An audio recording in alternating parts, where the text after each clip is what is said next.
Hi viewers, welcome to our channel. ప్రస్తుతం మనతో పాటు సీనియర్ జర్నలిస్ట్ దామ బాలక్ సార్ ఉన్నారు. వారితో మాట్లాడదాం. నమస్కారం సార్. నమస్తే. సార్, జగన్మోహన్ రెడ్డి గారు మాటి మాటికి బెంగళూరు వెళ్ళడం మనం చూస్తూ ఉన్నాం సార్. అసలు ఈ బెంగళూరు టూర్ వెనుక కారణం ఏంటి?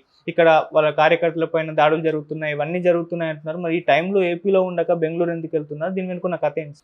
ఆ మధ్య కూడా 2 వారాల వ్యవధిలో 2 సార్లు జగన్ బెంగళూరులో వెళ్ళడం, అక్కడ బెంగళూరులో పర్యటన అర్ధాంతరం ముగించుకొని ఢిల్లీలో ధర్నాకి, అంటే ఇక్కడ వినుకొండకు వచ్చి రషీద్ కుటుంబాన్ని పరామర్శించాడు. అక్కడ రషీద్ని చంపేశారు కాబట్టి రషీద్ కుటుంబాన్ని పరామర్శించి ఢిల్లీ ప్రోగ్రామ్ను అనౌన్స్ చేశాడు, వెళ్ళిపోయాడు. మళ్ళీ బెంగళూరుకి వెళ్ళాడు.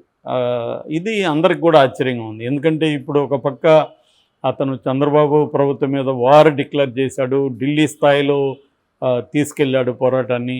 ఈ టైంలో కార్యకర్తలకు అండగా ఉండాల్సిన అవసరం ఉంది. నిన్న కూడా ప్రెస్ మీట్ పెట్టి చంద్రబాబు వైట్ పేపర్ శ్వేతపత్రాల పేరుతో అబద్ధాలు చెప్తున్నాడు, డేటా అంతా రాంగ్ చెప్తున్నాడు అని చెప్పి తన డేటా బయటికి తీయడం. తర్వాత చంద్రబాబు పథకాలన్నింటినీ నేను ముందే చెప్పాను, ఆయన వస్తే ఏం అమలు చేయడని ప్రజలు నమ్మారు. ఇప్పుడు ప్రజలు జగనే ఉంటే పోయిండేది, జగన్నే మళ్ళీ ఎంచుకుంటే ఈ పాటికి మనకి అన్నీ వచ్చుండేవి కదా. ఇటు అమ్మ ఒడి ఈ పాటికి పడిపోయేది, రైతు భరోసాలో పడిపోయేది, మత్స్యకార వాళ్ళకి పడిపోయేది, ఇటు విద్యా దీవెన, వసతి దీవెన ఈ ఫండ్స్ వచ్చేసి వెళ్ళిపోయిండేవి. ఇవన్నీ ఈ పాటికి వెళ్ళిపోవాలి. ఇవేవి జరగట్లేదు. ఇంకా మాకు డేటా కావాలంటున్నారు. ఈ డేటా అవసరం ఉంది. 2000 పాపులేషన్కి ఒక సచివాలయం ఉంది, వాళ్ళ దగ్గర మొత్తం డేటా ఉంటుంది. సో ఆ సచివాలయంలో ఎంతమంది మహిళలు ఉంటారు ఏంటి మొత్తం డేటా జగన్ చెప్తున్నాడు. ఎంతమంది మహిళలు రాష్ట్రంలో ఉన్నారు, ఎంతమందికి మేము ఇచ్చాము, 43 లక్షల మంది తల్లులకి ఇచ్చాము మేము. 43 లక్షల మంది తల్లులకి మొత్తం 84 లక్షల మంది పిల్లలు ఉన్నారు. వాళ్ళకి ఇవ్వడానికి ఇంతకంటే డేటా ఏముందని మొత్తం డేటా చెప్పడం, ఇవన్నీ చేస్తున్నాడు.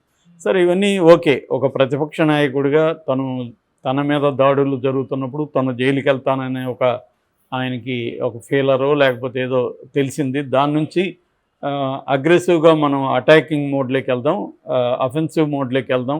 దానివల్ల మనకి రేపొద్దున అరెస్ట్ చేసినా కూడా మైలేజ్ వస్తుంది. ప్రజల తరపున గట్టిగా పోరాడుతున్నారు కాబట్టి కేసులు పెట్టి అరెస్ట్ చేస్తున్నారు అన్న నెరేటివ్ని జనంలోకి తీసుకెళ్ళచ్చు. సైలెంట్గా ఉంటే ఎట్లాగో అరెస్ట్ చేస్తారు, అప్పుడు జనంలో పెద్ద రియాక్షన్ రాదు. ప్రజల కోసం కొట్లాడుతుంటే వస్తుంది. రెండోది, కార్యకర్తల వైపు కూడా గట్టిగా నిలబడితే రేపొద్దున మనకేమన్నా జరిగినా కూడా కార్యకర్తలు వీధుల్లోకి వచ్చే పరిస్థితి ఉంటుంది అన్న ఒక స్ట్రాటజీతో జగన్ వెళ్తున్నాడు. అయితే ఈ స్ట్రాటజీ ఉన్నప్పుడు జగన్ ఆంధ్రప్రదేశ్లో ఉండాలి, ఇక్కడే ఉండి అందుబాటులో ఉండాలి, కార్యకర్తలకు దగ్గర ఉండాలి.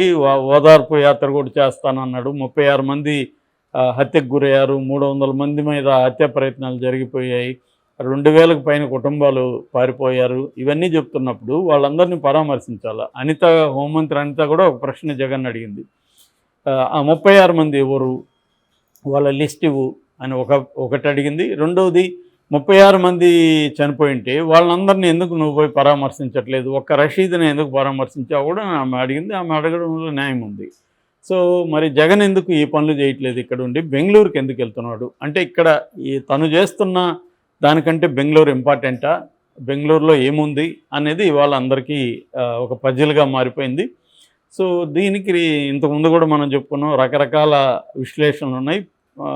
పర్సనల్గా తీసుకుంటే జగన్కి హెల్త్ ఇష్యూస్ ఉన్నాయి, అందువల్ల బెంగళూరులో లండన్ వైద్యులు వచ్చి అక్కడ చేస్తున్నారని, మళ్ళీ ఆ హెల్త్ ఫిజికల్ హెల్తా మెంటల్ హెల్తా అని, మెంటల్గా జగన్కి ఇబ్బందులు ఉన్నాయి, అందువల్ల అక్కడ మెంటల్ హెల్త్ ఎక్స్పర్ట్స్ లండన్ నుంచి వస్తున్నారు, అది ఇక్కడ ఉంటే పుకార్లు బయలుదేరుతాయని బెంగళూరులో సెక్యూరిటీకి తీసుకుంటున్నారు అనేది కూడా తెలుగుదేశం వాళ్ళు చేశారు.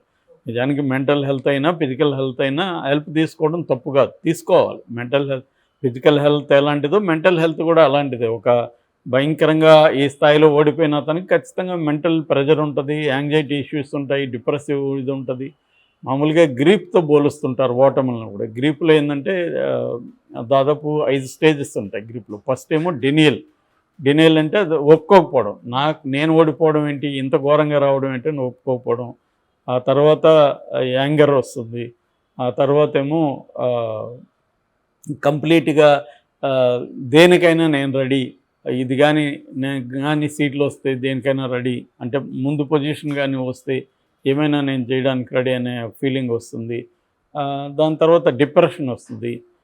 ఏంటిది మనం ఇంత చేసి కూడా ఏందని. ఫైనల్గా యాక్సెప్టెన్సీ, వాస్తవం ఇది, ఇప్పుడు మనం ఏం చేయాలి అనేది యాక్సెప్టెన్సీ.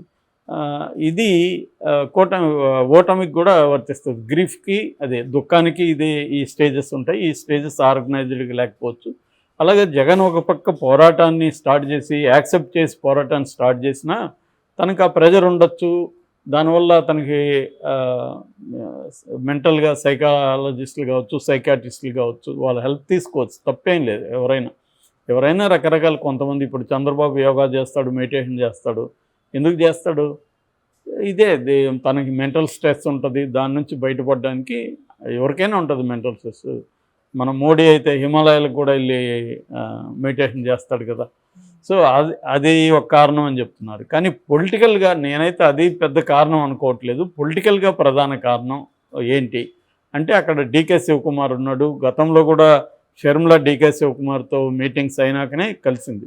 సో డీకే శివకుమార్తో జగన్ కూడా మీటింగ్స్ జరుగుతున్నాయనేది ఒక పుకారు ఉంది.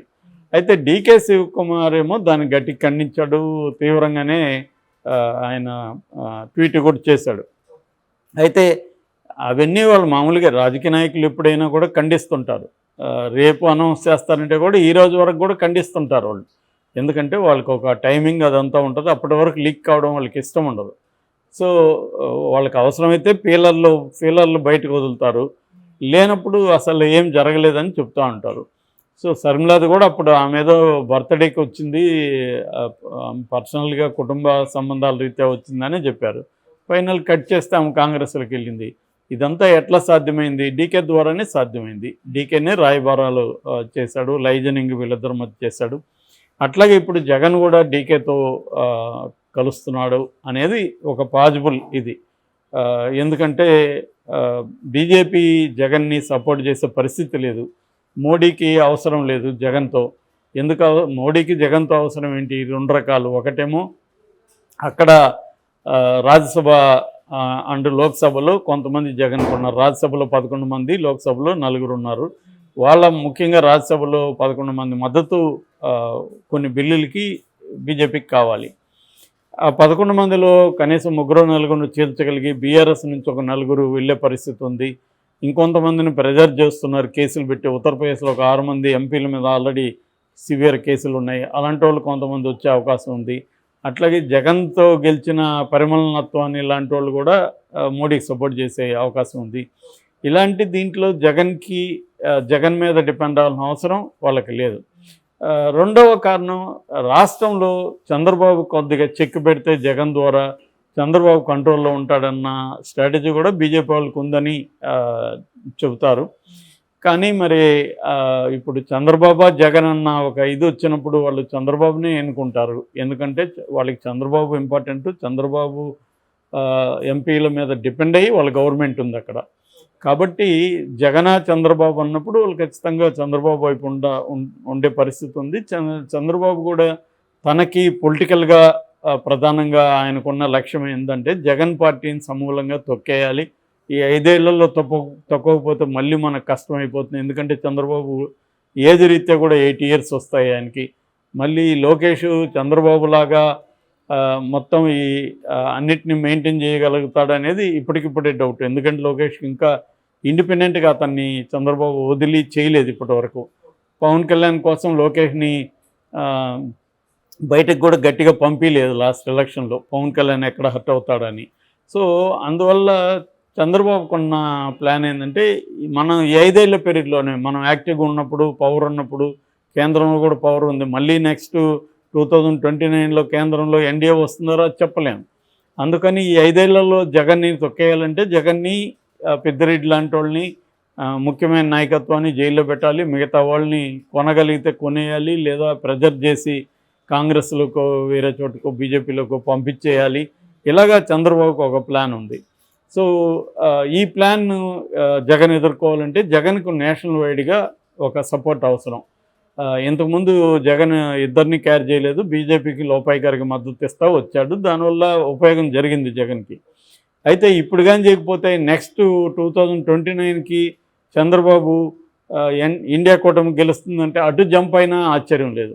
అందుకని ఇప్పుడే జగన్ కానీ ఇండియా కూటమిలో చేరిపోతే చంద్రబాబు అప్పటికి ఆప్షన్ ఉండదు.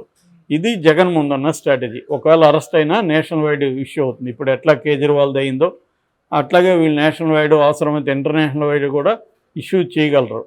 సో ఇది జగన్ ముందున్న ఆప్షను. దీనికోసం బెంగళూరులో అతను డీకే శివకుమార్తో మంతనాలు జరిపే అవకాశం ఉంది ఖచ్చితంగా. Okay, thank you so much sir.